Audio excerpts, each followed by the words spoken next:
So you've written your song, you've recorded your song, you've mixed, you mastered, you're all ready to go, right? How do you release your music now as an independent artist to get the best results? I'm an independent musician just like yourself. My name is Oliver Anderson. I do indie rock mixed with folk and soul. This is a comprehensive guide that I have made of all the information I found really useful in my own releases. There are no ulterior motives here. I'm not trying to sell you anything. I'm literally just a musician that wants to help out. So the first thing that I do is I register my song with a publishing rights organisation. In the UK, that is PRS. In the States, I'm not 100% sure. You'd have to look into it. Publishing rights organisations for your country. All you've got to do is type in the title and the length of the song. If you've got other songwriters and producers on there, talk to them, discuss the royalty splits, and then enter it in. PRS deals with radio play and sync licensing and all that kind of stuff. The streaming royalties come from your distribution company. I use DistroKid. There are other really good options like TuneCore and CD Baby, but of all of them that I've used, I have stuck with DistroKid for the longest because they're really affordable. They've got really cool features that are really helpful for independent musicians. They're definitely my recommendation. You want to upload your song to your chosen distributor about 6 weeks before you intend to release it. This gives it plenty of time to upload it to all the stores that you've chosen, so Spotify, Apple Music, Amazon, whatever. It also allows you plenty of time to promote the song. Pitch it to playlist curators, radio, magazines, blogs. We'll cover that in a bit. In terms of what day to choose to release, the general rule is a Friday. That does seem to work best. And there is an argument that Tuesday is less saturated. So if you maybe want to break through the noise, but for me, Friday has always worked. It goes straight into the release radar and it gets more streams that first day, which is quite important in terms of the Spotify algorithm. People go with any day they want, but Friday and Tuesday seem to be the best. Okay, so now that you've got your song registered with the publishing rights organisation and it's now been uploaded to the distributor, you want to think about content. You need 20 to 30 pieces of vertical short form content, preferably 20 to 30 seconds long, showcasing the hook of your song. You don't want to tease little bits of it like the introduction music because no one cares.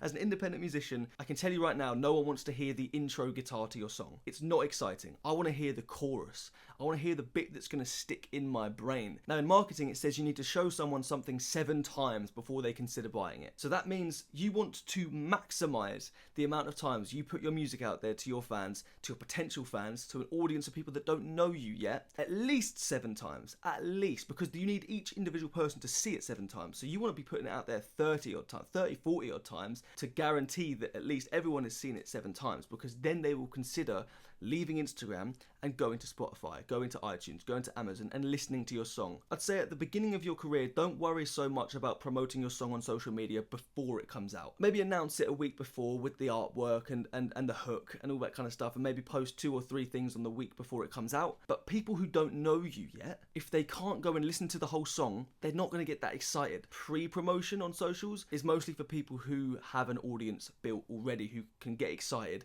and people who are new can see the excitement of that already existing audience and get involved and feel like part of the community. If you don't already have that, it's better to just tell people it's coming, but when it does come, push it. You want 20, 30, 40 pieces of content. You want every other day at least showcasing that hook. Pre-saves do not do anything for the listener. So if you are going to run a pre-save campaign, it cannot be, hey guys, go and pre-save my song, because it does nothing for people. Back in the day, it used to be important. Pre-sales meant you got early access to the song, you got it straight away on the day. But nowadays, you're going to get it straight away on the day anyway. It's coming to streaming platforms. You can, at midnight, go to it and listen. You don't need to be pre-saving, but it helps the artist. Now, that could be enough to persuade your audience to pre-save. You could just say, hey, this really helps me out. But for the most part, you need to entice people into pre-saving. Why should they pre-save? Well, it could be a giveaway. It could be free merch. It could be discounted show tickets. Obviously, once you develop an audience and a fan base, they'll most likely pre-save, like we were talking about with pre-promoting your music on socials. But until that happens, they need an incentive outside of supporting you as an artist because they love you. On social media, you've got tiers of people, right? You've got the wide world that has no idea who you are. You've got the wide world who has seen your content once. You've got the people who see your content and enjoy your content. You've got the people who actively seek out your content. You want to try and funnel people. How do you get people from box 1 into box 2? Well,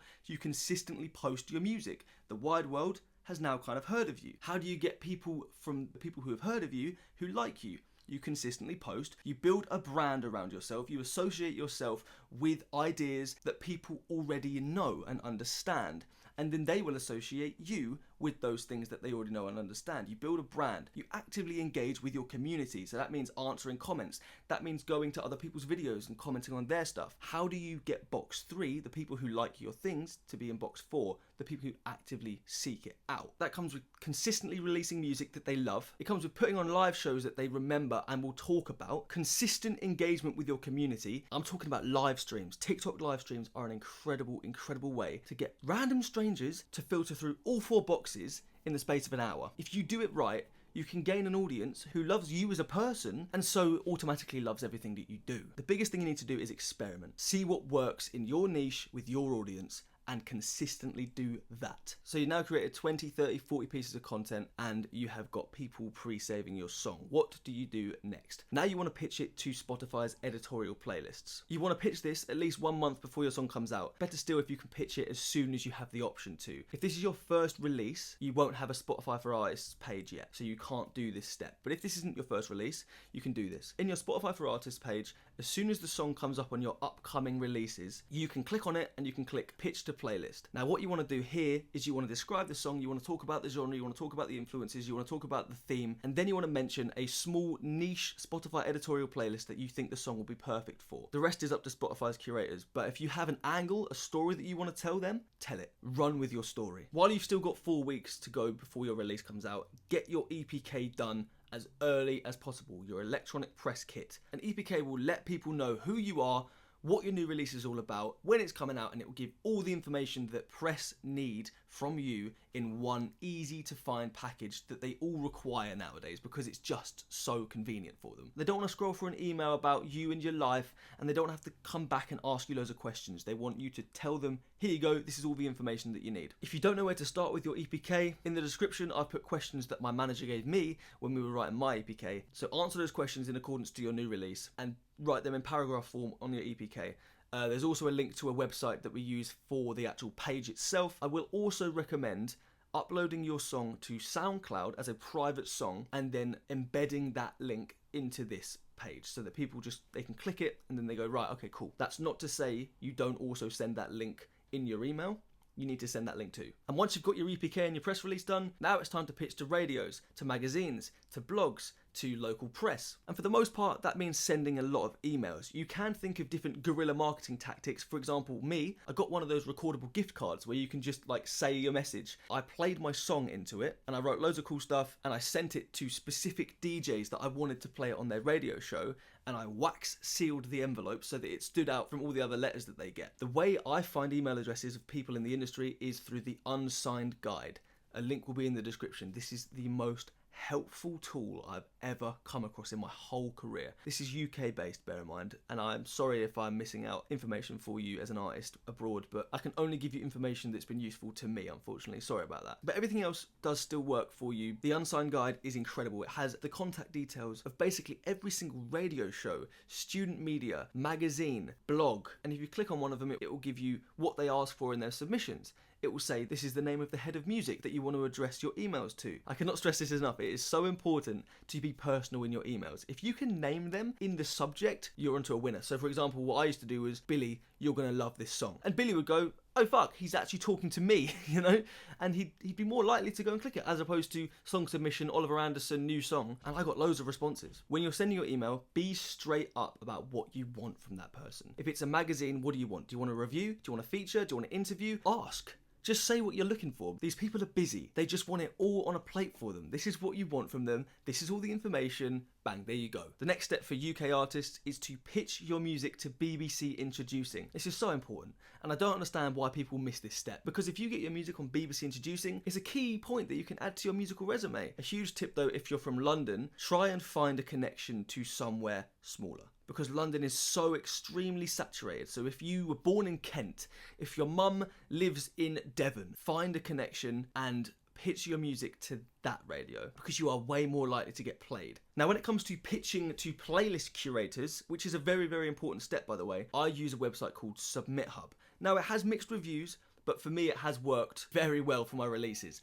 A lot of people say, oh yeah, it's just a bunch of playlist curators who actually don't listen to the music, take your money, and then don't put you on the playlist. I haven't found that. Yeah, obviously there are some people who won't put you on a playlist, but there are so many people who add your music. And what's even better is that there are filters that allow you to specifically pitch to your genre, to your energy. It costs anywhere from $1 to $4 to pitch to a playlist, depending on the size of that playlist and the engagement of that playlist. They also offer review services. They even have an influencer marketing section, which is brilliant, but you can only do that once your song is already released. Now, if you're going to go down the route of Submit Hub or Muso Soup, I recommend pitching to 10 playlists at the start. Get your feedback from these people. If it's overwhelmingly positive, continue pitching to the similar playlists. If it's negative, most of the time they will give you reasons that they didn't put it into that playlist, and potentially they're saying this isn't the right genre, this isn't the right mood, so you can adjust your pitch accordingly without wasting loads of money and everyone says this isn't the right genre and you've just spent 50 quid. As I mentioned earlier, if this is your first release, you won't have a Spotify for Artists page just yet. And on release day, it's so important that you claim your Spotify for Artists profile. This is really easy.